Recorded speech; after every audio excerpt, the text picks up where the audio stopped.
नमस्कार श्रोते हो. दीपक रेगे कथाकथन चॅनलवर तुम्हा सगळ्यांचं मनापासून स्वागत.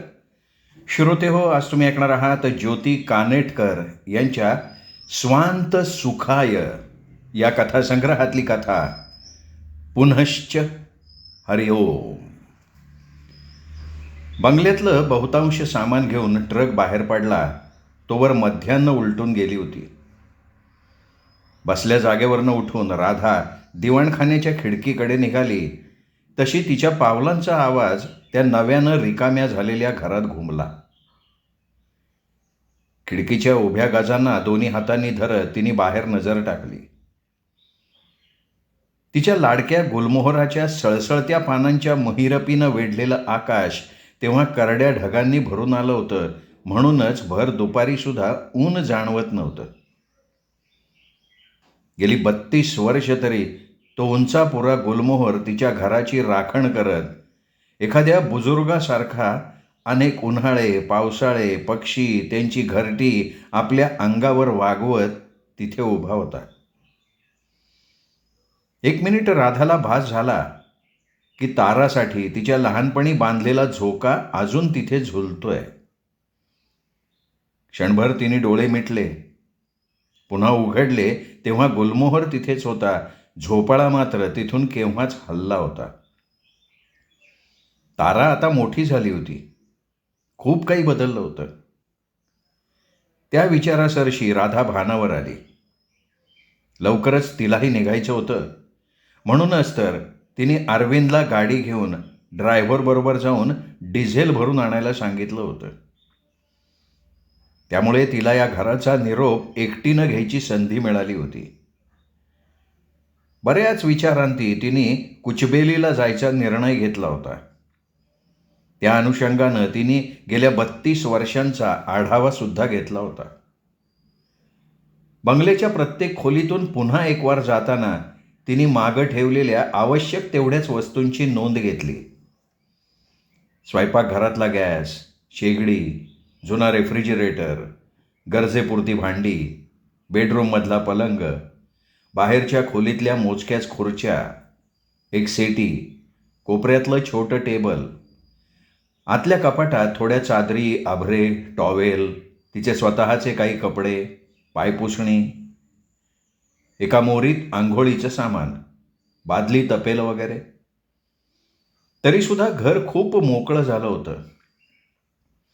आठवणींना सुद्धा तसंच वस्तूंसारखं अलगद सोडून देता आलं असतं तर. बेडरूममध्ये भिंतीतल्या कपाटासमोर राधा पोचली आणि सवयीने तिने कपाट उघडलं. तसा तिच्याकडे तोंड करून उभा असलेला तिचा आणि राजनचा फोटो तिला सामोरा आला. मन कितीतरी मागे घरंगळत गेलं. लहानशी राधा, कळण्याआधीच पहिल्यांदा वडील आणि पाठोपाठ आई गमावलेली. एका ट्रंकेसकट विनापत्य सख्या मोठ्या मावशीनं तिच्या घरी आणलेली. कमू मावशी आणि बापूसाहेब म्हणजे तिचे मावसोबा. दोघंही खरं तर भली माणसं, पण वयाचं अंतर, मुलांची सवय नाही, त्यामुळे त्या तिघांच्या नात्यात उपजतच एक रिक्तता. निदान लहानग्या राधाला ती तशी जाणवलेली. तसं तिला काही कमी पडू दिलं नाही त्या दोघांनी. स्वतंत्र खोली, पलंग, कपाट, आरशाचं टेबल, खेळणी, पुस्तकं, कपडे, चांगली शाळा, सगळंच की. मग नव्हतं काय? तिला यातलं थोडं काही नसतं किंवा काही कमी असतं तरी चाललं असतं. त्याऐवजी मावशीनी एकदा जरी कडकडून मिठीत घेतलं असतं, थोपटून गोधडीत गुरफटवून गोष्ट सांगत झोपवलं असतं, कधी बापूसाहेबांनी कौतुकानं पाठ थोपटली असती, किंवा एखाद वेळेस जरी ते घर खळखळत्या हसण्यात बुडालं असतं तर राधाला खूप हायसं झालं असतं. त्यानं तिच्या आतली ती खोल रिकामी जागा ओलावली असती, भरली असती. कायमची मनात घर करून राहिलेली निखळ प्रेमाची आस थोडी विरली असती. चांगलं सुद्धा कधी कधी वांझ असू शकतं हे तिला कळलं नसलं तरी जाणवत मात्र राहिलं. राधानं तिच्या परीनं त्यांचं होण्याचा, त्यांच्या चांगुलपणाला दाद देण्याचा प्रयत्न केला. तेवढ्या लहान वयातही शहाण्यासारखं वागून छान अभ्यास करून चांगले मार्क्स मिळवून दाखवले. एकदा पहिला नंबर आल्यावर प्रगती पुस्तक घेऊन ती घरी आली तेव्हा राधाचं मन खुशीनं थुई थुई नाचत होतं. हळूच तिने प्रगती पुस्तक बापूसाहेबांच्या समोर धरलं. वर्तमानपत्रातनं नजर वर काढून त्यांनी तिच्याकडे पाहिलं, मार्क्स पाहिले, प्रगती पुस्तक मिटून तिच्या हातात दिलं. वाह, छान, बास इतकंच. ते हवं असलेलं पाठ थोपटणं नाही किंवा तिला घेऊन घरभर नाचणं नाही. मावशीला हाक मारून म्हणाले, ऐकलत का, राधानं रिझल्ट आणलाय, देवासमोर साखर ठेवा. बापू अहो म्हणा ना, शहाणी माझी बाई होती, किती छान केलंय, काय हवंय सोनुलीला, खेळ, खाऊ, बाहुली. तुम्ही विचारलं तरी मी काही मागणार नाही, फक्त तुम्हाला घट्ट मिठी मारेन. मग तुमचा हात माझ्या डोक्यावरनं पाठीवरनं फिरेल, बास तेवढं पुरेल मला. हे सगळं अर्थात मनातल्या मनात. पुढे केव्हा तरी बापूंनी इसापनीती आणून दिली. बापू दररोज झोपताना एकतरी गोष्ट वाचून दाखवा ना. शाळेतल्या मुली आपल्या वडिलांबद्दल सांगतात तशी. पण खऱ्या अर्थानं कधीच बाबा न झालेल्या बिचाऱ्या बापूंना ते कसं कळणार. त्यांनी ते पुस्तक तिच्या टेबलावर ठेवून दिलं होतं. राधानं नव्या पुस्तकाचा वास छातीत साठवून घेतला होता. कमुमावशी, बापूसाहेब चांगले होते, खूप चांगले होते, फक्त ते आई बाबा कधीच होऊ शकले नाहीत. त्यात त्यांची काही चूक नव्हती. काही काही गोष्टी ते सांगायच्याच विसरून गेले. जसं की त्यांनी राधाला कधीच सांगितलं नाही की ती सुंदर होती. राधाच्या खोलीत आरसा होता. काळानुसार मोठी होत जाणारी राधा त्यात होती. तिचा रंग स्वच्छ होता, तिचा बांधा आटोपशीर होता, तिचे डोळे भन्नाट होते, म्हणजे टप्पोरे होते, काळ्याशार पापण्यांनी वेढलेले होते आणि पावसाळ्यातल्या आभाळासारखे करडे घारे होते. एकदा कमुमावशीनं कोणाला तरी सांगताना ऐकलं होतं तिने, पोरीचे डोळे अगदी आमच्या नलूसारखे हो, पाहिलं की नलूचं डोकावतीये असा भास होतो आणि सर्रकन अंगावर काटा येतो. म्हणूनच कदाचित आपल्याला कुशीत घ्यायचा धीर कमुमावशीला झाला नसेल. मनाची काय कशीही समजूत घालता येते. हे सगळं ठीक होतं, पण तरीही कुणीतरी केव्हा तरी आपल्याला सांगायला हवं होतं की हे जे सगळं आपण होतो, म्हणजे बाहेरून तरी, ते म्हणजे सौंदर्य. म्हणजे ते तसं कॉलेजच्या फिशपॉंडमधनं कळलं नसतं. काय बरं होता तो फिशपॉंड. हां, मस्तानीच्या काळात जर राधा असती, मस्तानीच्या काळात जर राधा असती, सौंदर्य खणीच्या किताबावरून चुरस लागली असती.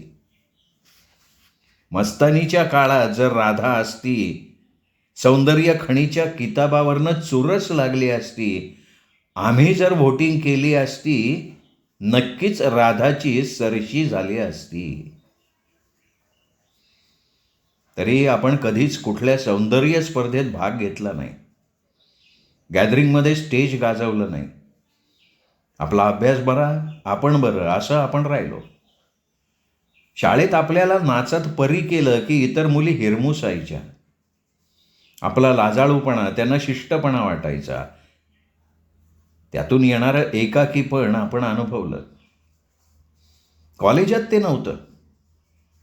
आर्ट्स, इंग्लिश विषय, पोएट्री क्लब, कॉलेजातल्या बिनधास्त मैत्रिणी. आपण सुंदर वगैरे असल्याचा त्यांना फारसा फरक पडत नव्हता. ऐन तारुण्याचा काळ, चिक्कार मजा, अभ्यास ज्याचा त्याने. BA खूप छान मार्क पडल्यानं MAला स्कॉलरशिप चालून आली. कमू मावशी बापूंनी मोडता घातला नाही म्हणून टर्म्स भरल्या. दुसऱ्या वर्षाची पहिली टर्म संपल्यानंतर एका लग्नात राजनच्या आईंनी सुनंदाताईंनी आपल्याला पाहिलं आणि ठरवून टाकलं हिलाच देशमुखांची सून करायची. जवळचं कोणीतरी होतं, त्यांना विचारलं, कोण होती लांबसडक केसांची मुलगी, निळ्या शालूतली? असे केस हल्ली पाहायला मिळत नाहीत. माहिती काढून दोन्ही घरच्या ओळखीतल्या सरलाताईंच्या मार्फत मागणी घातली. ऐकलत का कमुताई? अहो, तुमची राधा खरंच भाग्याची. तुमचे पांग फेडणार बघा. इतकं छान वाढवलंय तिला.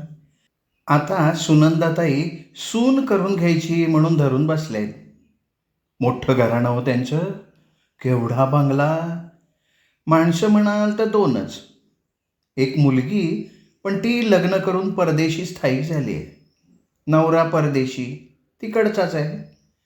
जमीन जुमला होता, तो देशमुखांच्या हयातीतच विकून टाकला. पण चिक्कार माया साठवली हो, कशाला कमी नाही.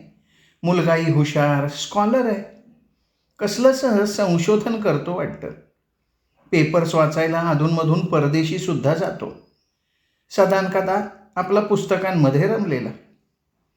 लहानपणी आमच्या केतनबरोबर ये खेळायला म्हटलं तर याचं डोकं काही पुस्तकातनं निघायचं नाही. आता मागचा पुढचा विचार न करता तुमच्या डोक्यावरचं ओझं उतरवून टाका. इतकी वर्ष सांभाळलेली जोखीम आपल्या ठिकाणी गेलेली बरी. कमू मावशी बापूंना केवढा आनंद झाला. पोरीचं नशीब उजळलं. जन्माचा जोडीदार, तोही तालेवार. आपण नलूच्या मागे आपलं कर्तव्य पूर्ण केलं. सुनंदाबाईंची हौस आहे. थाटात सालंकृत लग्न करायची. हरकत नाही. उद्या द्यायचं ते आज दिलं. नाहीतरी आहे ते तिलाच जाणार. थोडं लग्नात, थोडं बारशाला, थोडं मुंजीत करून द्यायचं आहेच. आपण तिघं प्रघात मोडून सुनंदाताई आणि राजनच्या घरी गेलो. बाग दाखवायच्या निमित्तानं आपल्याला एकमेकांशी बोलण्याची संधी दिली, तेव्हा या गुलमोहराची पहिल्यांदा भुरळ पडली. त्याच्याखाली ठेवलेल्या लोखंडी बाकावर विसावलो. बाजूला फुललेले जाईजुईचे मांडव, बोगनवेल, गुलाब, म्हातारे माळी बाबा, सगळं निवांत वाटलं. उन्हात गुलमोहराची पानं चकाकत सळसळत होती. राजननं आपल्या रिसर्चबद्दल सांगितलं. त्याच्या आयुष्यात त्याला कसं प्राधान्य आहे तेही सांगितलं. आपल्या आवडीनिवडींची, आपल्या इंग्लिश विषयाची, कुठले लेखक वाचत होतो त्याची त्यांनी सविस्तर चौकशी केली. एकंदरीत सगळं चांगलंच वाटलं.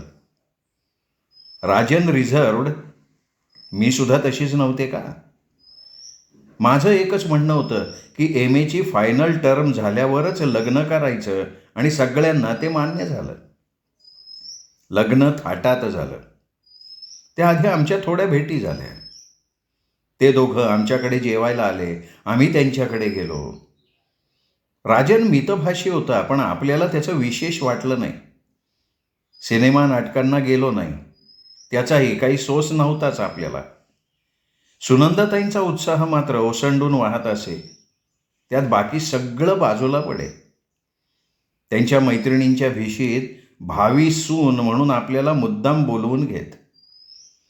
त्यांच्या मैत्रिणींनी आपल्या हुशारीची, देखणेपणाची स्तुती केली की त्यांची कळी खुले. मग त्या म्हणत, तेवढंच नाही बरं का, आमची राधा सुगरण पण आहे, घरचं वळण छान आहे, गुळपोळी, पुरणपोळी, पातळ पारीचे मोदक, सगळं येतं बरं का तिला. आता मिळतं सगळं बाजारात ते सोडा, पण येतं बरीक सगळं. मग सगळ्याजणी परत मानाडो लावणार. मला या सगळ्याची मजा वाटायची. कमू मावशीच्या हाताशी केलेलं, त्यात काय एवढं. राजनबद्दल एक सुप्त उत्सुकता होती. शेवटी आपलं म्हणून एक माणूस आपल्याला मिळणार. इतके दिवसांचं एकटेपण पुसून जाणार या विचारानं माझं मलाच हसायला यायचं. आरशात वेणी घालताना नजर वर केली की माझीच नजर हसत मला दुजोरा देत माझ्याच नजरेत मिसळायची. दोन्हीकडचे नातेवाईक मित्रमंडळी यांच्या गराड्यात रुसवे फुगवे न होता लग्न उत्साहात पार पडलं. नाही म्हटलं तरी मी निघताना कमूमावशीच्या आणि बापूंच्या डोळ्यात पाणी तरळलंच. राधा, घर तुझंच आहे, केव्हाही वाटलं तर यायचं. सुनंदाताईंना आणि जावई बापूंना सुखी कर. मावशीला म्हटल्याशिवाय राहवलं नाही. लक्ष्मीपूजन बंगल्यावरच झालं. पाहुणे रावळे खाणं पिणं हे सगळं होईपर्यंत बरीच रात्र झाली. शेवटी सुनंदाताईच म्हणाल्या, राधा अगं वर जा, दमली असशील. गरम दूध कॉफी काही हवं असेल तर बाईंना सांग, देतील त्या. मी मान डोलवली आणि वर पळाले. आमच्या खोलीला लागून गच्ची होती. मला विचारूनच सुनंदाताईंनी खोलीला रंग दिला होता, सजावट केली होती. ड्रेसिंग टेबल, म्युझिक सिस्टीम, चिकाचे पडदे, साधे पडदे. एसीला मीच नको म्हटलं होतं. आंघोळ करून मी रात्रीचे स्वच्छ कपडे घातले. जाऊन गच्चीचं दार उघडलं. चांदण्या रात्रीला आत घेतलं. तेव्हापासूनच ती माझी आवडती जागा झाली. मागे आवाज झाला. वळून पाहिलं तर राजन खोलीत आला होता. मी हसून त्याच्याकडे बघितलं. अहो जाहो करायचं नाही अशी ताकीद त्यांनी दिली असल्यानं विचारातही तो एकेरी होता. बाथरूमकडे वळत तो म्हणाला, दमली असशील राधा, तू झोप, मी येतो थोड्या वेळात. मच्छरदाणी लावून घे, बागेमुळे डास असतात, नुसत्या ऑलआउटला जुमानत नाहीत. मला हसूच आलं. पहिल्या रात्रीचं हे संभाषण म्हणून. आमच्या खोलीला लागून असलेल्या खुल्या कमानीतून गेलं की राजनची स्टडी रूम होती. त्याची पुस्तकं, कॉम्प्युटर, वाचायची खुर्ची, टेबल लॅम्प वगैरे. मी अंथरुणात पडून थोडा विचार केला की आपली पुस्तकं वगैरे लँडिंगच्या बाजूला जी दुसरी खोली आहे तिथे ठेवता येतील. राजनची वाट पाहता पाहता झोप केव्हा लागली ते कळलंच नाही. दुसऱ्या दिवशी पाहुणे गेले. मला वाटलं होतं आपणही जाऊ कुठेतरी 1-2 दिवसात. मधुचंद्राबद्दल तसं आमचं काही बोलणं झालेलं नव्हतं. थोड्या दिवसांनी मीच बुचकळ्यात पडून विचारलं, आपण कुठे जायचंय? कुठे म्हणजे बाहेर कुठे नाही जायचं? अगं एवढा मोठा छान बंगला, छान बाग, सगळ्या सोयी आहेत. आपण कशाला कुठे जायची गरज आहे? हां, तुला कंटाळा आला असेल तर आईबरोबर नाटकाला नाही तर शॉपिंगला जा. नाही तर असं कर, मावशींकडे जाऊन ये ना जरा. मी अवाक, काहीच बोलले नाही. सुनंदाताई पाहत होत्या. एकंदरीत आम्ही जाण्याचं लक्षण नाही म्हणताना म्हणाल्या, विचित्रच आहे या मुलाचं, नुसतं काम काम काम. तुम्ही जाणार नसलात तर मीच दिनूभाऊकडे जाऊन येते 4 दिवस. म्हणून गेल्या. मग काय, बाईचं काम लावून देणं, माळ्याशी बोलणं, घराकडे लक्ष देणं, माझी वरची खोली पुस्तकं वगैरे लावून ठीक करणं.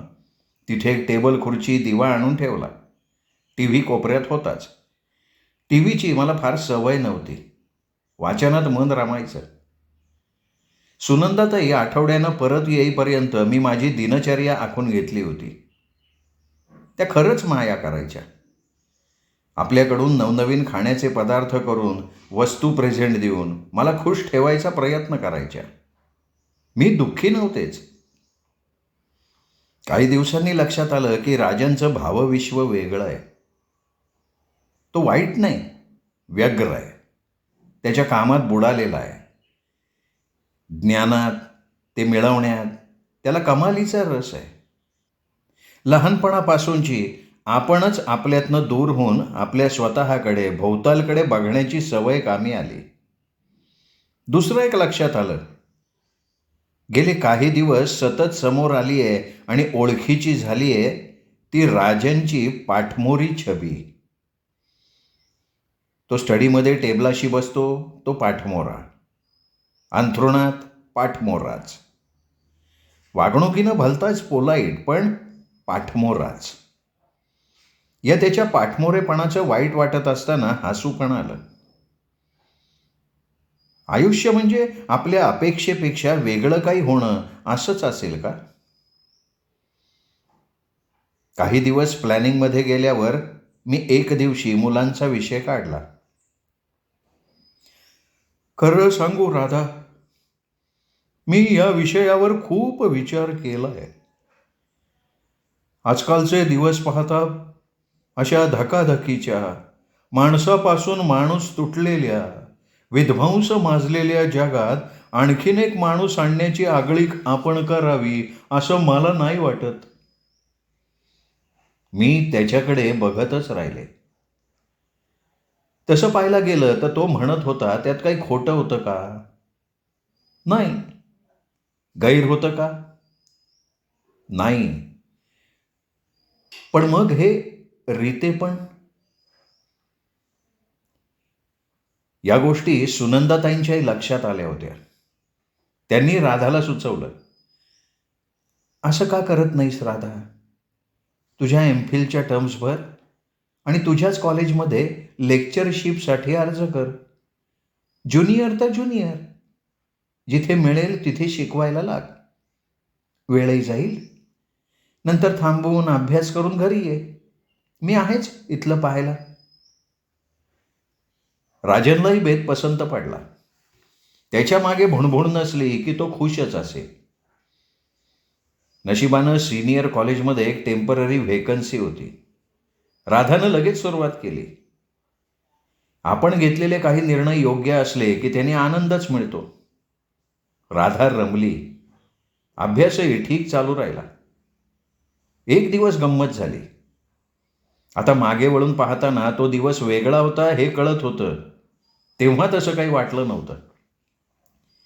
लेक्चरनंतर कॉमन रूममध्ये पुस्तकं ठेवायला राधा गेली तेव्हा मिसेस बनहट्टी म्हणाल्या, अगं राधा, आपल्या शेजारी ते फाईन आर्ट्स कॉलेज आहे ना, तिथे पेंटिंगचं प्रदर्शन आहे.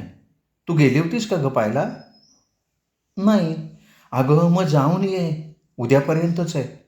मला त्यातलं एवढं कळत नाही, पण खूप छान वाटलं गं बघायला. वेळ होता म्हणून राधानं आपली झेन त्या बाजूला घेतली. पार्किंग करून प्रदर्शनाच्या हॉलमध्ये गेली. उजव्या बाजूनं सुरुवात केली आणि कळायच्या आत त्या कॅनव्हासेसमध्ये हरवून गेली. त्यात जास्ती करून वॉटर कलर्स होते, तरल, मूड पकडणारे.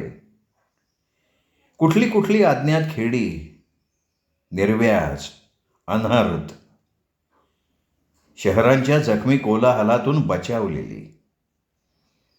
ध्यानस्थ समुद्र, सूर्यास्त कवळलेला. एखादं हरवलेलं होडीचं शीड. तिच्या अंगावर काटा उभा राहिला. एखाद्या चित्राचा एवढा गहिरा परिणाम तिने पहिल्यांदाच अनुभवला होता. तुम्ही त्या चित्राचाच एक भाग झालेल्या वाटत आहात. या शब्दांनी ती भानावर आली आणि खटकन मागे वळून पाहिलं. झब्बा आणि जीन्स घातलेला, किंचित लांब आणि कुरळ्या केसांचा एक उंचापुरा माणूस उभा होता. तिच्या चेहऱ्यावर प्रश्नचिन्ह, किंचित नाराजी. क्षमा करा, तुमचा ध्यानभंग केला. मी अरविंद रासने, या चित्रांचा बाप. बापची तिला गंमत वाटली. नमस्कार, मी राधा देशमुख. खूप छान आहेत तुमची चित्र. तसा माझा अभ्यासाचा विषय नाही हा, पण आले ते बरंच झालं.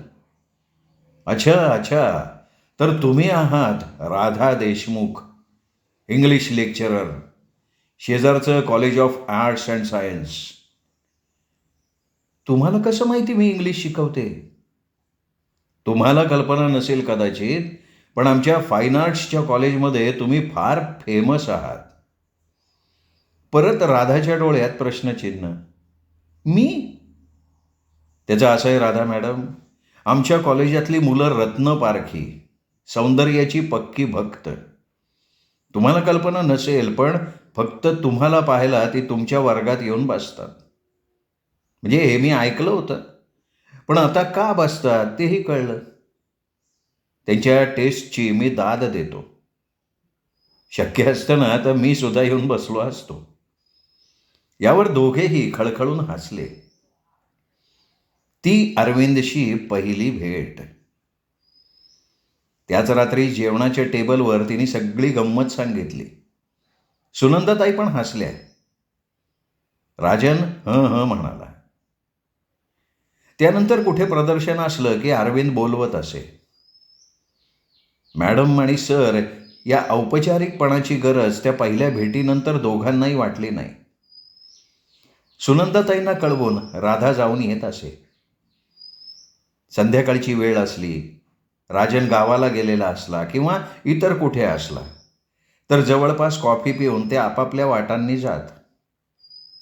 एका निखळ सहज मैत्रीचा आनंद दोघांनाही मिळत होता. कळत न कळत छोट्या छोट्या गोष्टी सहज बोलता बोलता राधा अरविंदला सांगू लागली. अरविंदही आपलं काही तिला सांगत असे. एक दिवशी एका फोटोग्राफीच्या प्रदर्शनात एका लहान मुलीचं अप्रतिम पोर्ट्रेट फोटोग्राफ बघून राधा जागच्या जागी थबकली. कितीतरी वेळ ती ते पाहत होती. प्रदर्शन पाहून झाल्यावर कॉफी पिताना सुद्धा तिचा मूड खूप गंभीर होता. फोटोग्राफ पाहिल्यापासून खूप सिरियस झाली आहेस राधा. काय झालं? राधा खाली बघत कॉफी ढवळत राहिली. नसेल सांगायचं तर राहू दे. But you should always divide your sorrows and multiply your happiness. आपलं दुःख नेहमी विभागावं आणि सुख गुणावं राधा. तसं काय नाही अरविंद. पण आपल्या आयुष्यात मूलच नसलं तर काय असं वाटतं कधी कधी. असं म्हणून त्या बाबतीतले राजनचे विचार तिने अरविंदला सांगितले. हे तर ती सुनंदाताईशी पण बोलू शकली नव्हती.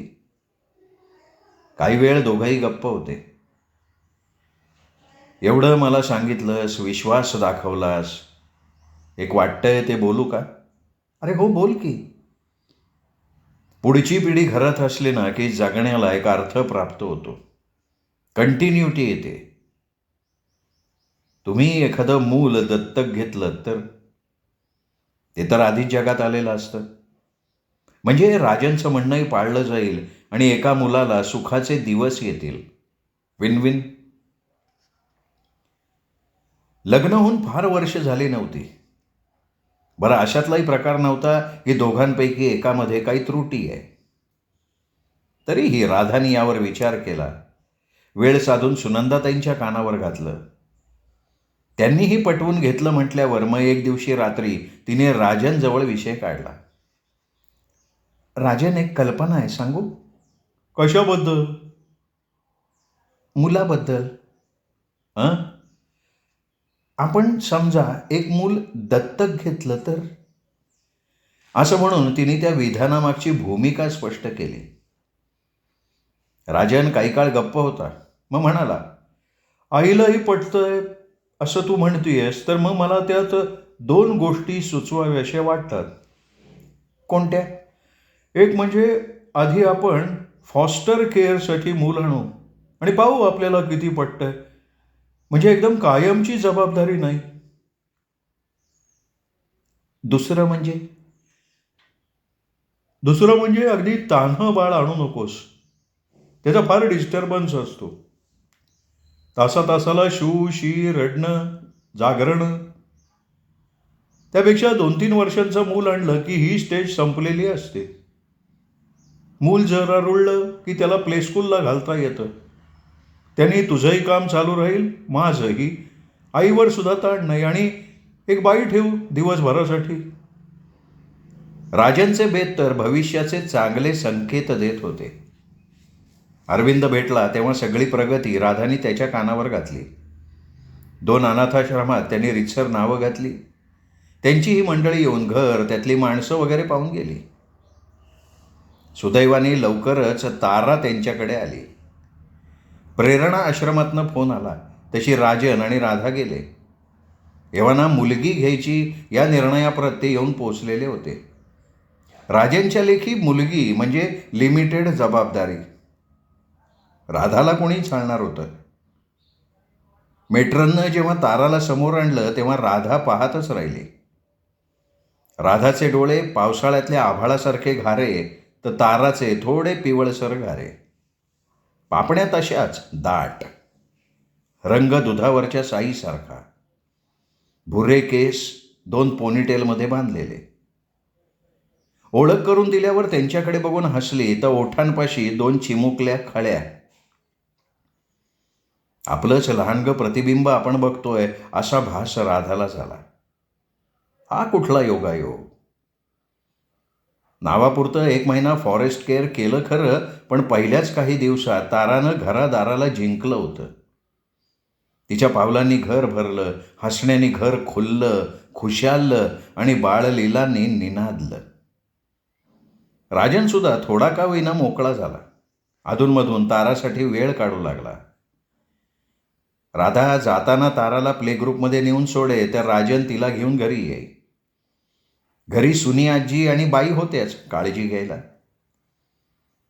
तरीही राधा आणि राजन यांच्या नात्यातलं पाठमोरं पण काही संपलं नाही. जीवात जीव रुजला असंही झालं नाही. त्या नात्याला फार तर एक सभ्य वांझ नातं असं म्हणता आलं असतं. राधाला वाटायचं की नवरा बायकोतलं नातं खुलायला अनेक गोष्टी लागतात.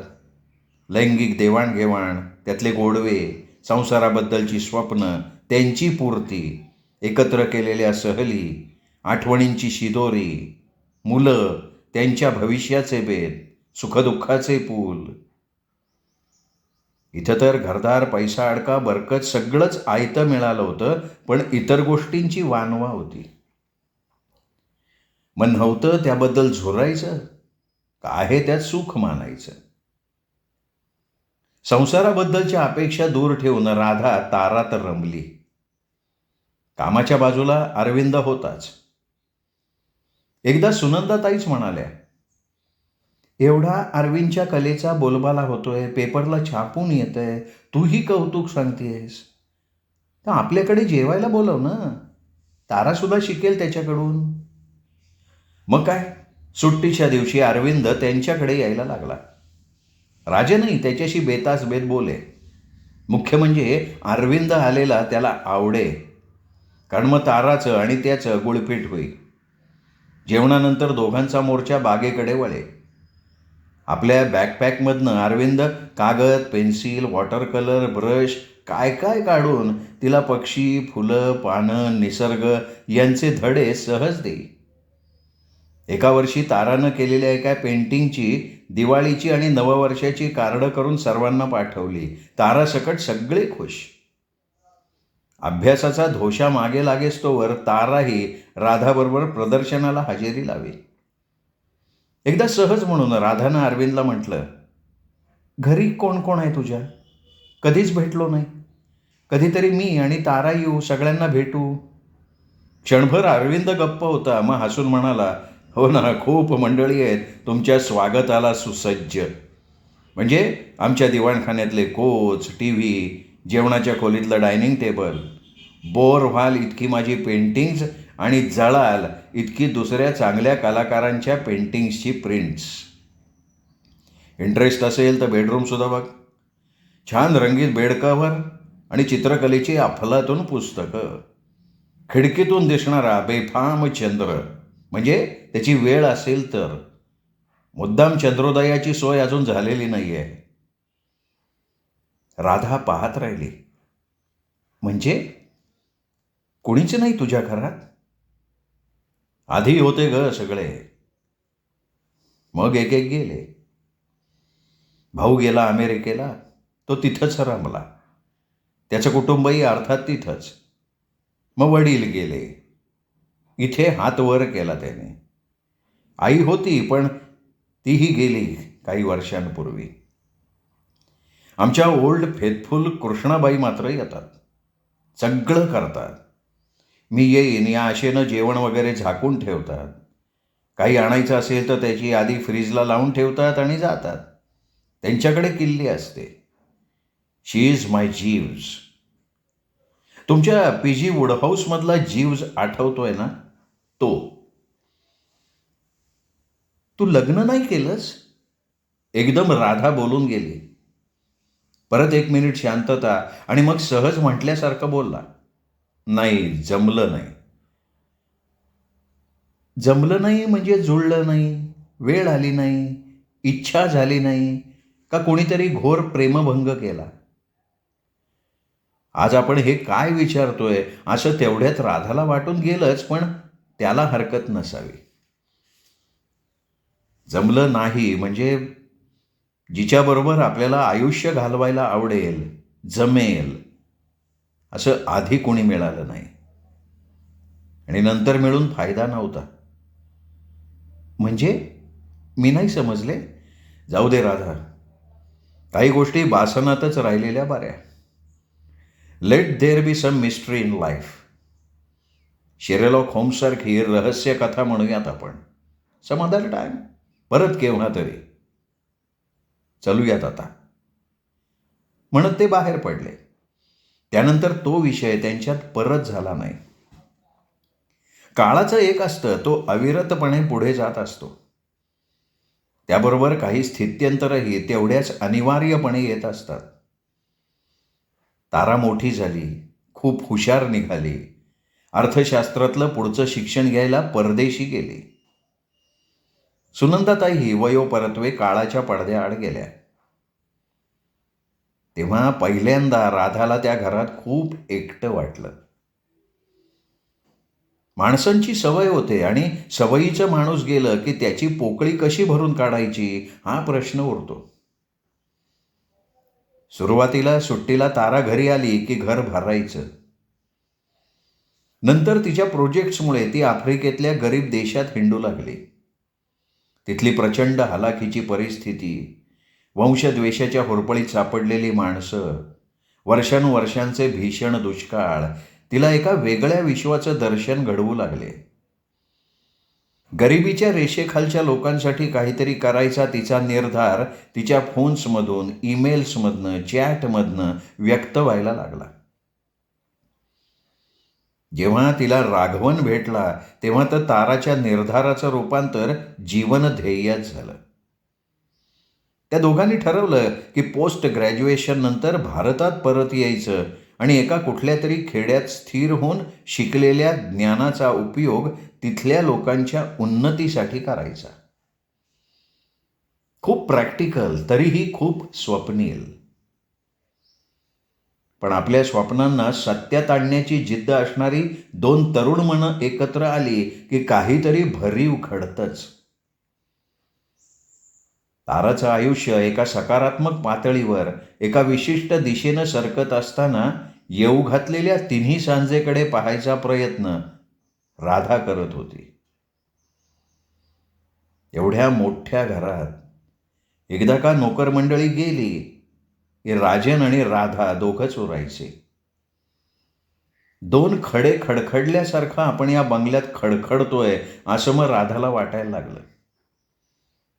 काम तरी किती करणार, वाचणार तरी किती, टीव्ही तरी काय बघायचा बघून बघून. राधाच्या मनात आलं की अशा वेळी राजनच्या पाठमोऱ्या सदानकदा आपल्या कामात घडलेल्या आबोल आकृतीची पण आपल्याला सोबत वाटतीये. श्वास घेणारं, अधूनमधून हालचाल करणारं, खाणारं, पिणारं, झोपणारं, उठणारं दुसरं एक जिवंत अस्तित्व आपल्या एकटेपणाला छेद देत असतं. त्यात एकानं दुसऱ्यात मिसळण्याची, समतान होण्याची ताकद नसली तरी आपल्याला श्वासांवर लक्ष केंद्रित करायला लावणारी भयाण शून्यता तरी नसते. म्हणून मग ती संध्याकाळच्या चहाचा एक छोटेखानी समारंभच करायला लागली. किटलीतला टिकोझीनं झाकलेला सुगंधी चहा, सुबक काचेच्या कपबश्या, चांदीचे चहाचे चमचे, राजनला आवडणारी खारी बिस्किटं, मटरी, कधी केक. राजन उठून येत असे. पहिल्या दिवशी सजवलेलं टेबल बघून आश्चर्यचकित होऊन विचारलं, अरे आज काय विशेष? नाही, तसं काही विशेष नाही, पण आता या वयात पहिल्यांदा आपण एकटे राहिलोय म्हटलं तर प्रत्येक दिवस प्रत्येक क्षण विशेषच, नाही का? आपण म्हातारे झालोय असं म्हणायचंय का तुला? वय हा गणितातला एक आकडा असतो. त्या वयाला पोहोचेपर्यंत आपण केलं काय हा त्याचा हिशोब असतो राजन. आपल्याला योग्य वाटलं ते आपण करत होतो, करतो आहोत. इतके दिवस इतरांची सोबत होती, आता फक्त आपणच. आलेल्या दिवसाची चव चाखायला उसंत मिळणं किती भाग्याचं, नाही का? तुला एकटं वाटत असलं तर काही दिवस ताराकडे जाऊन यायचंय का? नाही रे बाबा, राघवन आणि ती आता कुचबेलीला चाललेत. कुचबेली? हे काय बाबा? आपल्याच राज्यातलं अतिदुर्गम भागातलं एक चिटुकलं खेड. जेमतेम 2000 वस्ती. ही दोघं तिथे काय करणार? त्या भागात म्हणे पावसाळ्यात संपूर्ण संपर्क तुटतो. सगळीकडे पाणी, तरी उन्हाळ्यात पाण्याची ओढ. बरं, गाव इतकं दूर की राजकारण्यांचंही लक्ष नाही. हे दोघं कित्येक वेळा तिथे जाऊन आले आहेत. तिथं कमी पाण्यावरच्या शेतीचे नवनवीन प्रयोग सुरू केलेत. पाणी अडवायला बंधारे, छोटे पाझर तलाव श्रमदानानं केलेत. आता सौर ऊर्जेचे प्रयोग करणार आहेत. याआधी एका व्हॅनमधनं त्यांच्या डॉक्टर मित्रांच्या टीमला घेऊन गेले होते. तेव्हा मुलांच्या आणि बायकांच्या आरोग्याचे मूलभूत प्रश्न सोडवायला सुरुवात केली.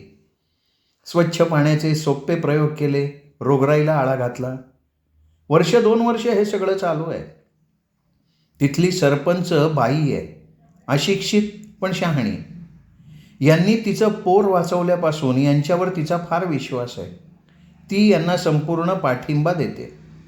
आता तर देवळाची ओसरी, कधी तंबू असं राहणं सोडून गाववाल्यांच्या मदतीनं त्यांच्यासारखं शाकारलेलं मातीचं घर रानाच्या बांधावरच्या टणक बाभळीच्या तुळया घालून तयार करणार आणि तिथे राहणार. माय गॉड, अरे ही तारा म्हणजे अफाट आहे. काय करेल कधी सांगता येणार नाही. चहा संपवून राजन निघून गेला. अरविंदशी तर तारा सतत संपर्कात होती. आरू काकाला प्रसंगी राधापेक्षा जास्त वित्तम बातमी असायची. एकदा बोलता बोलता तारा राधाला म्हणाली होती, आम्ही एक गोष्ट मात्र तू उत्तम केलीस हां. काय ग राजा? त्यांचं दोघींचंच संभाषण चालू असताना हे लहानपणचं राजा हमखास राधाच्या तोंडात यायचं.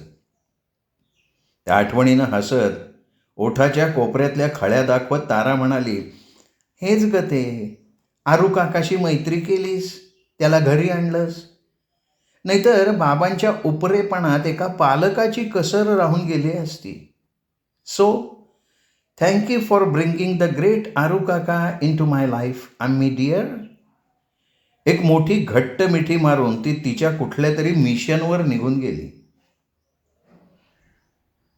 दिवस उगवतो तेव्हा त्याच्या माथ्यावर वेगळेपणाचा शिक्का नसतो. सूर्य त्या दिवशी नेहमीसारखा उगवतो. दूधवाला नेहमीसारखा रतीब घालतो. कुकरच्या शिट्ट्या तशाच होतात. जेवणं खाणं, एकमेकांवरचे राग लोभ सगळं तेच असतं, पण अथांगात कुठेतरी काहीतरी बदलत असतं. कधी त्याची कुणकुण लागते, कधी नाही. मला लागली नाही. राजांची आणि माझी न्याहारी जेवण नेहमीसारखं झालं. त्याची आवडती आमटी आणि भरल्या वांग्याची भाजी केली होती. जेवणानंतर दोघांची विश्रांती आणि वाचन. चहा घेऊन मी जवळूनच थोडी ताजी पालेभाजी घ्यायला निघाले. पालेभाजी हे तर खरं निमित्त, पाय मोकळे करून यायचं हे प्रयोजन. भाजीची कापडी पिशवी आणि फिरायला जाताना घेते तशी छोटीशी मनी पर्स. जिनेच्या पायथ्याशी जाऊन राजनला जाते म्हणून सांगितलं. लॅचनं पुढचं दार ओढून घेतलं आणि निघाले. अर्ध्या तासाच्या वर वेळ लागला असेल असं वाटत नाही. परत आले तर दार बंद.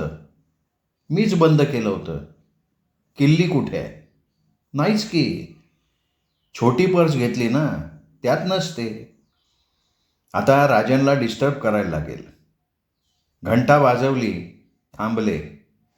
परत एकदा वाजवली. तो काही दार उघडेना म्हणून मागच्या बाजूला जाऊन त्याच्या खिडकी घालून हाका मारल्या. No response. अरेच्छा, हा काय एवढ्यात बाहेर गेला का? बरं, गाडी तर दारातच आहे. फिरायला जायची लहर आली, मग माझ्याबरोबर येऊ शकला असता की. पण त्याला असे फिरायचे उमाळे कधीच येत नाहीत. मी तर विचारून विचारून थकले. एकत्र फिरणं हाही नात्यातला एक धागा असू शकतो.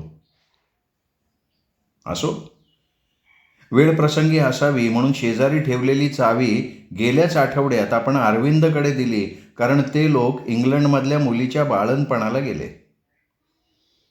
मोबाईलही बरोबर नव्हता, म्हणून मग शेजारच्या झेरॉक्सच्या दुकानातनं अरविंदला फोन केला.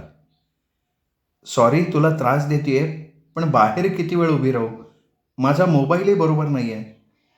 हे बघ, तू जास्तीचे फोन तिथून करू नको. मी राजनला फोन करतो आणि स्कूटरवरनं 15 मिनिटात पोचतो. तू गुलमोहरा खालच्या बाकावर बैसतोवर. मी स्वतःच्या गाढवपणाचा विचार करत बाकाऐवजी सरळ कट्ट्यावर बसले. सांगितल्याप्रमाणे गाडी बिडी काढत न बसता अरविंद सरळ स्कूटरनं येऊन पोचला. त्याच्याकडून किल्ली घेतली, दार उघडलं, पिशवी डायनिंग टेबलवर ठेवली आणि अरविंदला बसायला सांगून सवयीनं वर गेले. खोलीत शिरतानाच कमानी पलीकडे राजनच्या स्टडीकडे नजर गेली आणि थबकले. टेबलावर डोकं ठेवून राजन पडला होता. तोंड पलीकडे होतं. माय गॉड! कोणत्या स्वरात अरविंदाला हाक मारली माहिती नाही, पण तो एका वेळी 2 पायऱ्या चढत धावत वर आला. मी जागीच थिजून उभे होते. माझ्या अंतर्मनानं तेव्हाच काही सांगितलं होतं का, जे माझं बाह्य शरीर आणि मन ऐकायला तयार नव्हतं? अरविंदनं पल्स पाहिली, श्वास पाहिला. झटकन डॉक्टरांना फोन केला. त्यांनी लगेच ॲम्ब्युलन्स बोलवायला सांगितली. डॉक्टर आणि ॲम्ब्युलन्स एकत्रच आले. अंतर्मन कधी खोटं सांगत नाही. सगळं संपलेलंच होतं. मॅसिव्ह कोरोनरी, असण्याचं नसणं. कानाला ऐकू येत होतं, पण म्हणजे काय? मी तर वरच्या पायरीवरच रेलिंगला टेकून बसले होते. अरविंद आणि डॉक्टर बोलत होते. सगळं त्या दोघांनीच पाहिलं. थोडा वेळ थांबून डॉक्टर हॉस्पिटल राऊंडसाठी गेले. सर्टिफिकेट पाठवून देतो म्हणाले. ॲम्ब्युलन्स परत पाठवली आणि शववाहिका बोलावली. तारा राघवनला फोन केला. कधी नव्हे ते रेंजमध्ये होते. करत तर सगळं अरविंदच होता.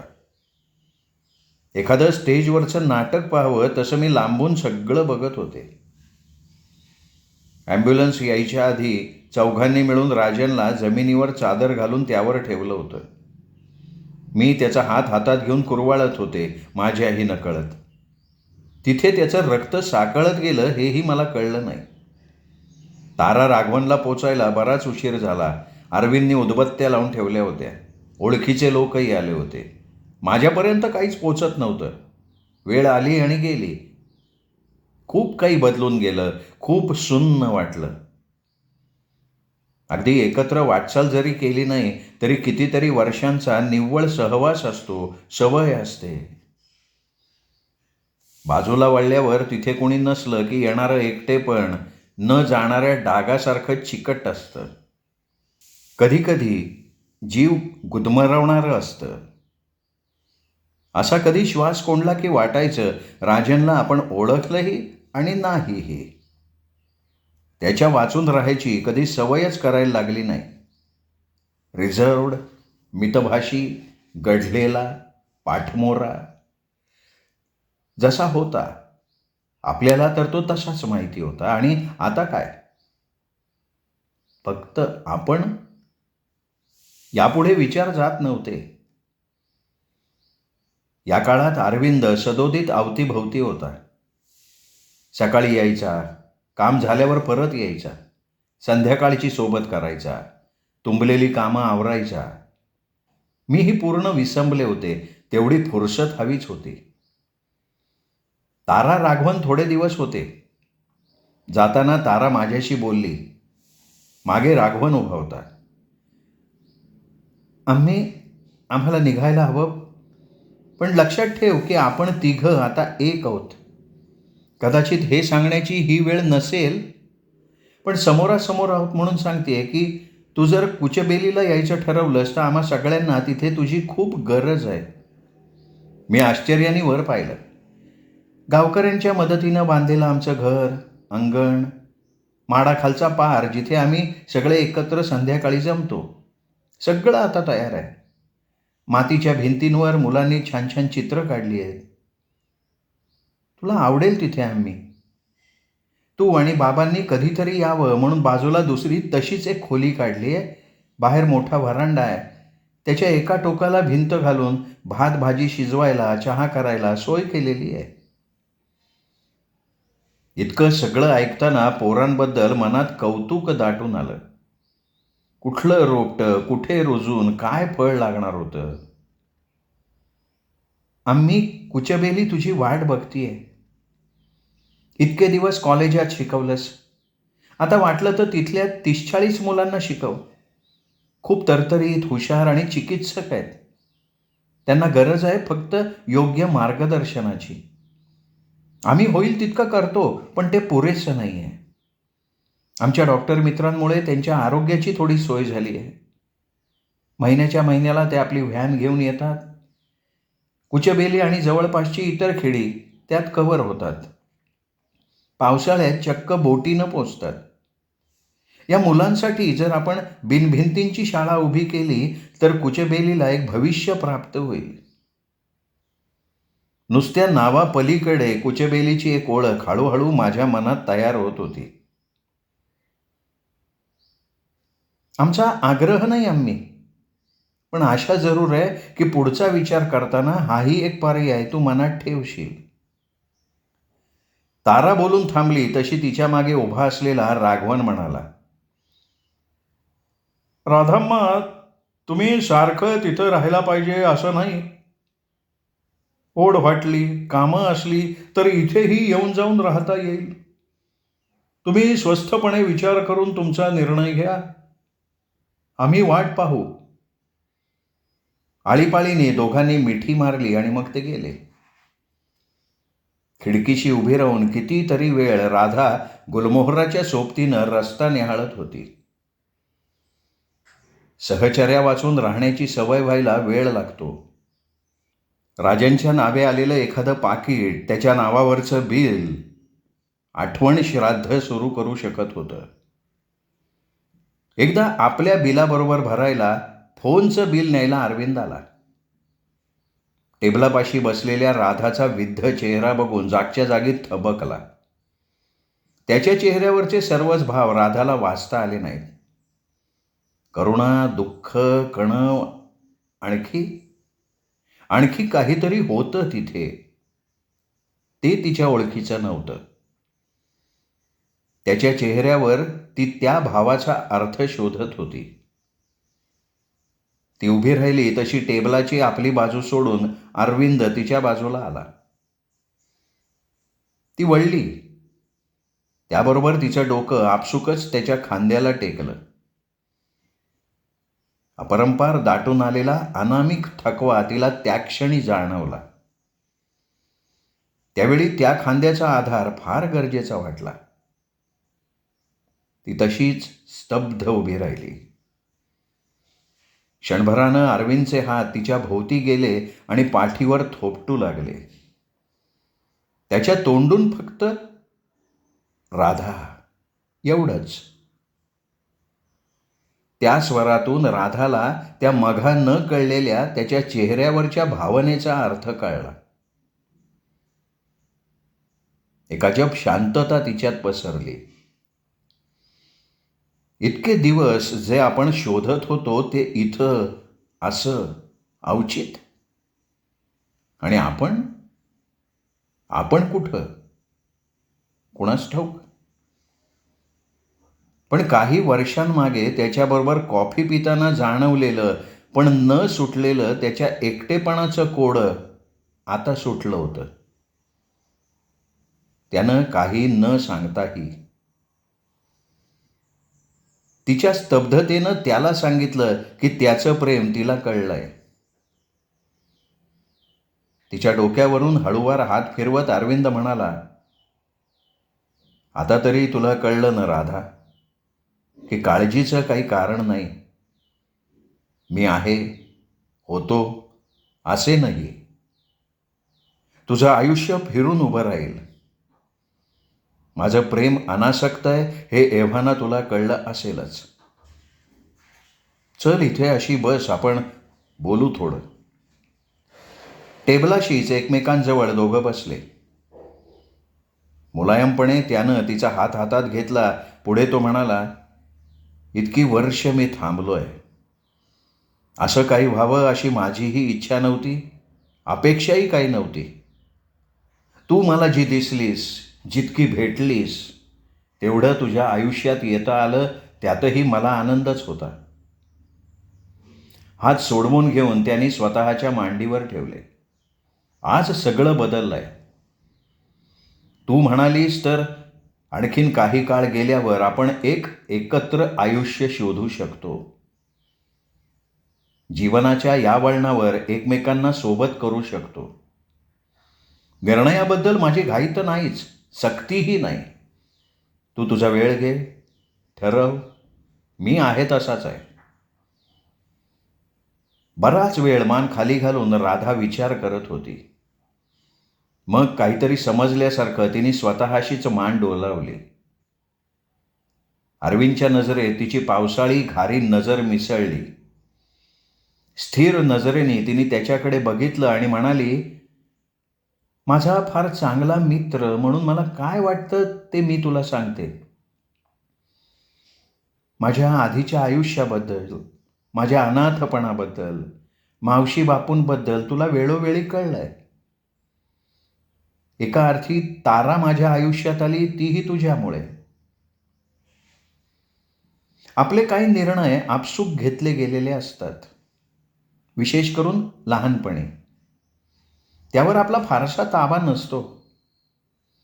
पुढे आपले काही निर्णय आपण घेतो आणि ते बरोबर निघतात. पण समजा जर ते चुकीचे निघाले तर त्याचे परिणाम खूप खोलवर आणि खूप दूरवर होतात. ते आपल्याला शेवटपर्यंत भोगावेच लागतात. माझा आणि राजनचा विवाह हा एक यशस्वी संबंध आहे असं मी म्हणणार नाही. तरीही त्यातून सुनंदाताईंसारखी समृद्ध आणि चांगली नाती अनुभवता आली. तारा नावाचं सोनेरी ऊनही लाभलं. तूही माझ्या जीवनाच्या गुणवत्तेला उंचवायला हातभार लावलास. तरी या सगळ्यात नवरा बायकोचं नातं हे सर्वाधिक प्राधान्याचं असतं. त्यातच जर मुळात खोट असली तर एक अक्षय एकाकीपण आपल्या वाट्याला येतं. त्याला मी सामोरी गेली आहे. ते सवयीचं एकटेपण सोडून आता मी कुठे वळू हेच मी जोखत होते. पुढे बोलायच्या आधी इथे थांबून सर्वप्रथम मनाच्या तळापासून तुला धन्यवाद म्हणू देत. ते म्हणण्याची गरज नाहीये हे तुला माहिती आहे राधा, तरीही मला ते म्हणू देत. म्हणजे इतकी वर्ष जे तू मला मूकपणे देत आलायस त्याचा मी मान राखलाय असं होईल. आता पुढे. पुढे काय राधा? पुढे असं की तारा मला काय म्हणाली हे तिने तुला नक्कीच सांगितलं असेल. अरविंदने मान डोलावली. म्हणून तर आज पहिल्यांदा इतक्या वर्षात एक दुसरा पर्याय मी तुझ्यासमोर ठेवला. तो म्हणाला आणि राधा किंचित हसली. हसलीस का? अरे विचार कर ना, 50शी ओलांडलेले आपण दोघं. माझे तर केसही माझ्या डोळ्यांसारखे राखाडी झालेत आणि कुठल्या तरी सुरुवातीच्याच वळणावर असल्यासारखे बोलतोय. आयुष्यातला प्रत्येक दिवस मला नवीनच वाटतो राधा. त्याचं काय करायचं ते आपलं आपण ठरवायचं असतं. केसांचा रंग म्हणशील तर माझ्या कलाकाराच्या दृष्टीनं रंगवलेल्या केसांपेक्षा मला तरी तो जास्त सुंदर वाटतो, तुझ्यासारखा. राधा परत हसली. एवढं तरी क्रेडिट तुला दिलं पाहिजे मी. कसलं क्रेडिट? जेवढं तुझ्या संगतीत मी हसते तेवढं इतर केव्हाही हसत नाही. आता पुढे सांगू?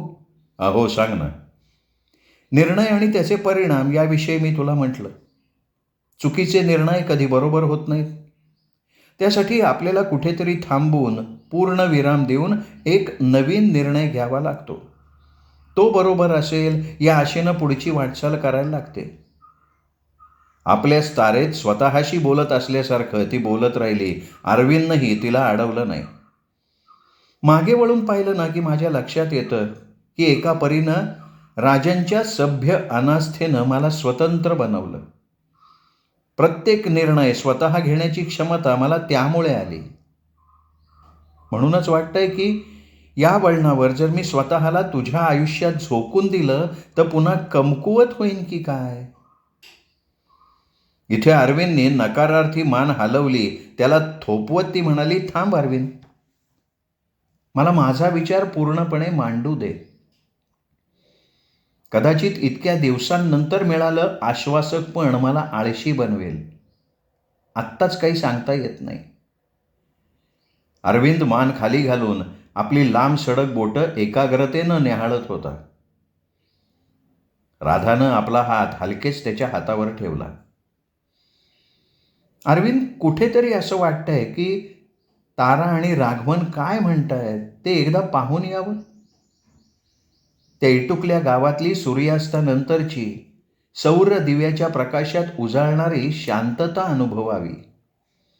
तिथलं हिरवं मौन स्वतःभोवती लपेटावं. कोवळ्या निष्पाप 30-40 जीवांना ज्ञानदान करत पुनश्च एकदा हरिओम करावं. पाहावं कुठे नेते ही वाट. एवढ्या मोठ्या आणि मूलतः वेगळ्या निर्णयाची भीती नाही वाटत राधा? वाटते तर खूप वाटते. पण मी सगळं तोडून कुठं चालली आहे? नवीन जोडायला निघाली आहे. परतीची वाट उघडी ठेवून जाईन म्हणते. तूही ये ना, जमेल तसं. ज्या निसर्गात ती मुलं वाढली आहेत ते कागदावर आणायला शिकव की त्यांना. माझ्याकडे राहा. तारा आहेच, आता राघव नाही आहे. आपलं नातं नेहमीच मुक्त होतं. पाहू कशी वळणं घेतं ते. सगळं आत्ताच का ठरवायचं? काय वाटतंय तुला? तुला जर इतक्या प्रखरपणे हे वाटत असेल तर मग तू ते करून पाहायला हवं. थँक्यू अरविंद. मला माहिती होतं तू मला समजून घेशील. अजून 1-2च कल्पना आहेत. आता मात्र अरविंद हसला. हां, सांगा बाईसाहेब, मी ऐकतोय. आश्चर्याच्या पलीकडे पोहोचल्यावर काही कठीण वाटत नाही. एक प्रॅक्टिकल आयडिया आहे. इतकं दुर्गम ठिकाण आहे तर एक भक्कम 4 व्हीलर गाडी घ्यावी जी तिथला संपर्क थोडा तरी सोपा करेल. ताराच्या कामात तिचा उपयोग होईल. माणसांची मुलांचीही सोय होईल. कोणी जास्त आजारी झालं तर त्यांना तालुक्याच्या गावी नेता येईल. कितीतरी उपयोग होईल. अ व्हेइकल फॉर ऑल सीझन्स. गाडी आली होती. नेहमी न लागणाऱ्या जास्तीच्या गोष्टी तिने गोळा करून वृद्धाश्रमात पाठवून दिल्या होत्या. ज्या कुचबेलीला कामात उपयोगी येतील असं वाटलं त्या गोष्टी राधा बरोबर नेत होती. अरविंदकडे घराची चावी होती. तो तिथं दिवाणखान्यात सिनियर लोकांसाठी फक्त साहित्याची किंमत घेऊन चित्रकलेचे काही वर्ग घेणार होता. 6 जण आधीच त्याच्याकडे आपली नावं नोंदवून गेले होते. 1-2 महिन्यात तो कुचबेलीला येणार होता. वाट संपली नव्हती. वाटेला नवीन पाऊलवाट फुटली होती. खोलीबाहेर जायला राधा वळली तशी तिची जाड राखाडी वेणी समोरच्या आरशात सळसळली. नजर उचलून तिने क्षणभर आरशात पाहिलं आणि दार ओढून घेऊन ती बाहेर आली. झिरमिळत निरोप देणाऱ्या गुलमोहराकडे बघत तिने अरविंदला हात केला. दुसऱ्या क्षणी वळणावर त्याची मूर्ती नजरेआड झाली. गाडी धावू लागली तसं तिच्या मनात आलं की खूप कमी ऑक्सिजनवर राहायची सवय करून घेताना कुठेतरी शेवटची वाट दिसत असते. तिथं भारलेलं कुंद असलेलं नभ मोकळं झालेलं असतं. सूर्य अखंड तळपत असतो. तिनं मन भरून वारा पिऊन स्वच्छंद होता येतं. तिथं पायच वारा होतात. तिथंच अंतिम सत्याला कवळता येतं. त्या इप्सिताकडे जाण्याची संधी परत एकदा याच आयुष्यात काही मोजक्या गुणवंतांना, भाग्यवंतांना मिळते. याच आयुष्यात एक मोठा लांबलचक अध्याय संपवून पुन्हा नव्यानं सुरुवात करता येते. त्याला वयाचं, अंगात किती त्राण उरलंय याचं बंधन नसतं. ती पुन्हा एक नवीन सुरुवात असते. अशी वाट एकदा तरी चालावीच लागते.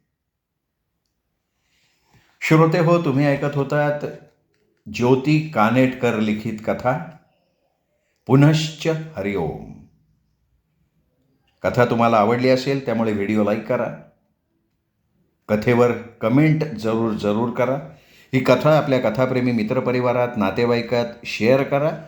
आणि हो, चॅनल सबस्क्राईब करायचं राहून गेलं असेल तर तुम्हीही चॅनल सबस्क्राईब करा आणि तुमच्या मित्रपरिवाराला दीपक रेगे कथाकथन चॅनल सबस्क्राईब करायची माझ्यातर्फे विनंती करा. आणि भेट देत रहा दीपक रेगे कथाकथन चॅनलला अशाच उत्तमोत्तम लेखकांच्या उत्तमोत्तम कथा, कादंबरी ऐकण्यासाठी.